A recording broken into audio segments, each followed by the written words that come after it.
Did you know that the British called the American Revolution the Presbyterian Revolt? Maybe this video can help you understand why. Sup guys, I'm Redeemed Zoomer. Happy 4th of July. Happy kilometers are fake day, because seriously, I've never seen a kilometer.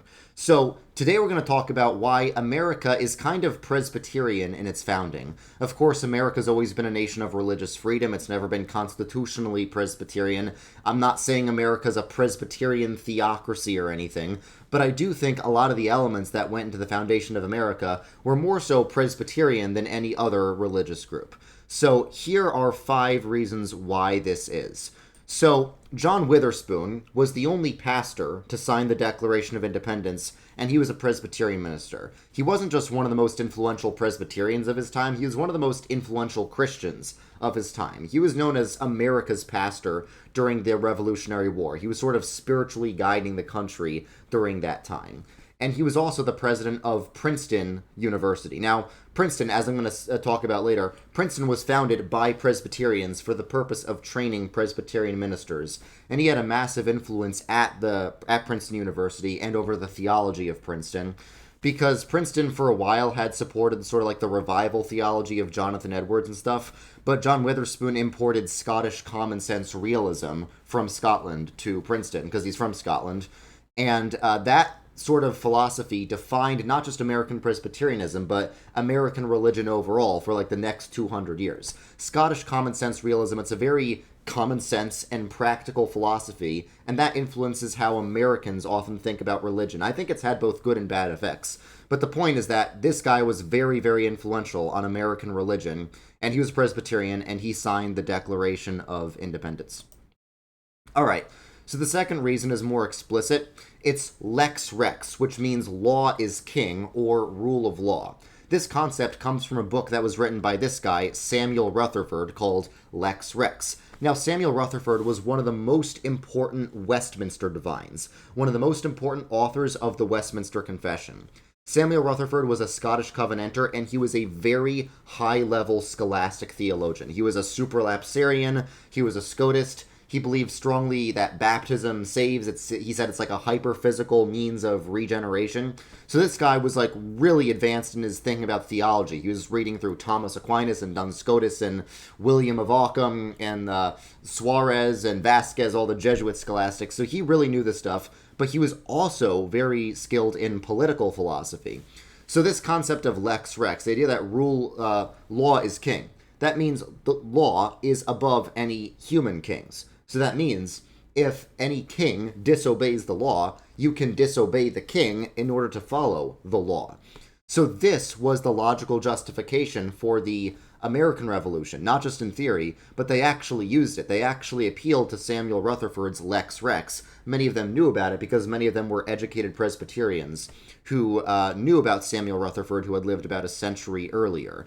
So in many ways, even though Samuel Rutherford was not American at all, he was Scottish, his philosophy was sort of like the justification, sort of like the blueprint for the foundation of America. And Rutherford wasn't just a Presbyterian guy, he was like the most influential Presbyterian of the 1600s, which was the period of high Protestant orthodoxy.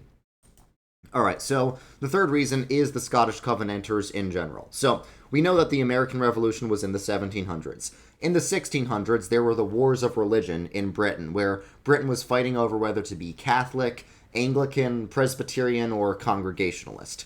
The Scottish Covenanters were these very strict Presbyterians in Scotland who would not compromise with the king. They would not submit to any kings or bishops that required them to implement Anglican things.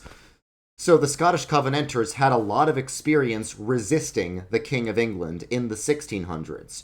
And there was this period during the Killing Times where the Scottish Covenanters were heavily persecuted. During that time, many of them ran away to America to seeking religious freedom because it was the Killing Times. It wasn't just what happens in America where somebody feels excluded. They were being violently persecuted and like drowned in the ocean. So they fled to America. So 100 years later, when the American Revolution happens, all these Scottish Covenanters have a lot of experience fighting the British crown, and they were very big supporters of the American Revolution.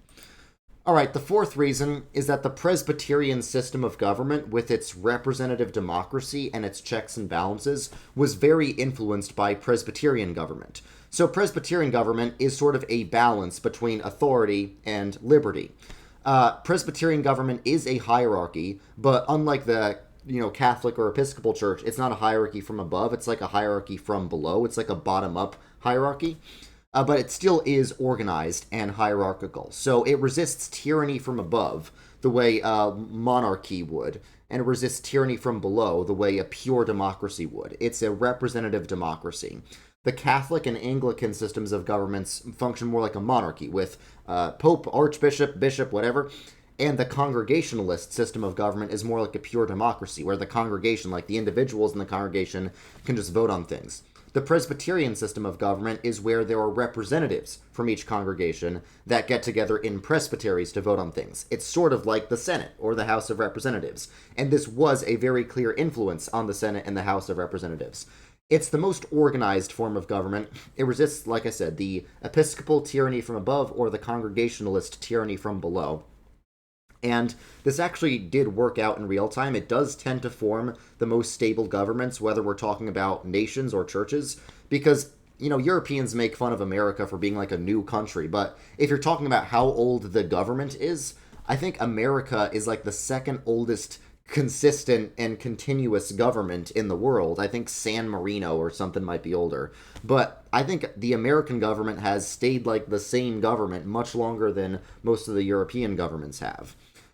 And the Presbyterian Church has a lot of stability compared to other Protestant denominations. Although the Presbyterian Church did end up going liberal, it stayed traditional much longer than the Episcopalians or the Congregationalists, which are the other traditionally Calvinist denominations that have different forms of church government than the Presbyterians. Alright, so now let's talk about American universities. I know that due to the internet and due to like a lot of the anti-elitist sentiment in modern Christianity, we don't think they're very important, but America's Ivy League schools were extremely important for defining the culture of America for most of its history. The Ivy League schools were the elite universities where many of the presidents, lawyers, scientists, doctors all came from, and most of the Ivy League schools were founded by Calvinists to train Calvinist ministers. Princeton was explicitly Presbyterian, Harvard, Yale, and Dartmouth were Congregationalist, and Brown University was Baptist, but it was all this, general Puritan Calvinistic mindset that founded the Ivy League universities. So, you could also say America's like a Congregationalist nation. I think you could make a case for America being Congregationalist or Anglican or Presbyterian, but I think of the three, Presbyterians have had like the most influence, especially due to like the Scottish heritage and the similarity in church government. But something I really want to do with my channel is to bring back an emphasis on the importance of the traditional American university, because that's something that nobody except mainline Protestants really cares about anymore. Catholics don't care about it, Orthodox don't care about it, Evangelicals don't care about it, Liberals don't care about it, Retreatists don't care about it. It's only mainline Protestants today that still care about the importance of the traditional American university. And that's something that I want to bring back. And I think that's something that we should think about on July 4th, America's Day, because the American university was so influential on shaping America into what it is today. Europeans with their, smug little, lukewarm Coke and their bidets with their toilets and eating snails or whatever. Europeans are often smug and think America's got no, like, culture or, elite architecture or whatever, but they have to see some American universities. Like, the American universities are like the cathedrals of American high culture. So they really need to spend some time there. Alright, thank you guys for watching this video. I hope you understand why the Brits called the American Revolution the Presbyterian Revolt, and even if you're not Presbyterian, I hope this video can give you more of a great appreciation of the American Presbyterian heritage. Have a good holiday for those of you who celebrate, and submit to the greatness of America for those of you who don't celebrate, and I will see you all later. God bless.